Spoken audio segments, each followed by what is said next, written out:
Good morning, this is Shelby Law with the Great Basin Smoke Dispersion Briefing for Friday, November 3rd, 2017. The last few weeks have been relatively dry across much of the Great Basin, especially Utah and Nevada, with a few storms moving into the central Idaho mountains and even over western Wyoming, but elsewhere it's been a fairly dry second half of October and beginning of November. This is about to change, however. Looking at the satellite imagery for this morning, we do see an area of low pressure dropping into the Pacific Northwest and will be scooting across the northern Rockies over the next few days. This will bring some gusty winds to much of the Great Basin today and into tomorrow, as well as cooler temperatures and precipitation to much of the northern half of the geographic area by Saturday and into Sunday. By this afternoon, we can see that area of moisture moving into Idaho and even dropping into portions of northern Nevada and far northern Utah. This will generate pretty good ventilation rates across much of the geographic area with those strong winds out ahead of this system, and will begin to bring cooler temperatures and some precipitation to the north. Again, looking at those high transport winds, particularly over much of southern and central eastern Utah, and then again over portions of western Nevada and western Idaho. Mixing heights are also pretty high, especially over Utah. For Saturday, we'll see more moisture move further south into the Great Basin with some continued gusty winds and decreasing temperatures across the area. Ventilation rates will still stay pretty high on Saturday.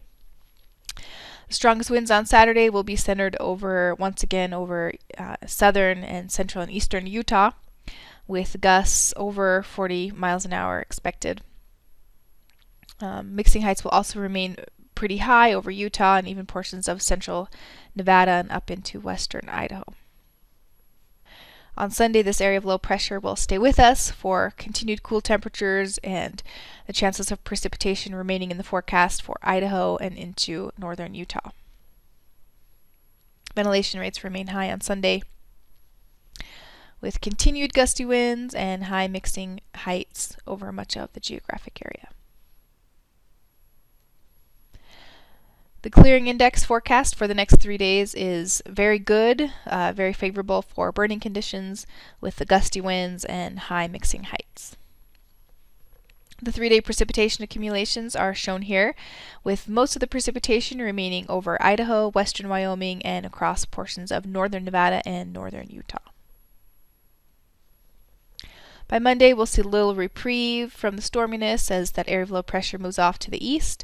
High pressure will begin to move in. We'll see our ventilation rates decreasing, particularly across the west. General ridging remains in place on Tuesday with warming temperatures across the geographic area and generally dry conditions, leading to lower ventilation rates.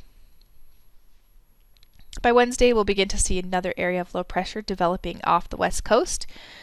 This will begin to bring some gustier winds into western portions of the Great Basin, but we still might see some stagnant air across the east. And by Thursday, those strong southwest winds will move into much of the Great Basin. We'll begin to see some of the cooler air move in from that area of low pressure as well by later in the day Thursday, and our ventilation rates will become pretty favorable during this time frame as well, with those higher mixing heights and increased wind speeds. Precipitation accumulations for day 4 and 5 are shown here. So as we look forward to that next system moving into the Great Basin late next week, we will begin to see some precipitation moving into the geographic area. The extended forecast from the Climate Prediction Center calls for near normal to above normal temperatures across the geographic area, especially over the south, and below normal chances of precipitation across the south as well, with above normal precipitation possible over the north. And this concludes today's smoke dispersion briefing. Please check back on Monday for the latest updates.